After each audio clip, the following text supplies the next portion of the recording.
अस्सलाम वालेकुम, आप देख रहे हैं PA न्यूज HD और मैं हूं आपके होस्ट सादिया बतूल।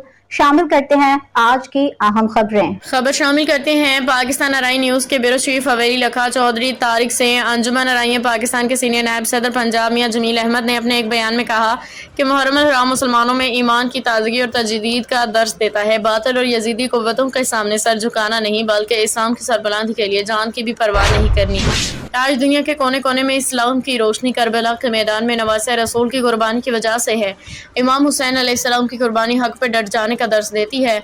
हक की सरबुलंदी के लिए उम्मत को इत्तेहाद का दामन पकड़ के फिरका वरीयत का खात्मा करके बाहमी यगानगत का किरदार अदा किया जाए। बाहमी रवादारी और इज्जत व एहतराम से ही मुआशरे में मजहबी रवादारी परवान चढ़ती है। रवादारी से ही मुल्क व कौम में अमन बर्पा हो सकता है, जिसके लिए हमें हर मुकाम पे कोशिश रहना चाहिए।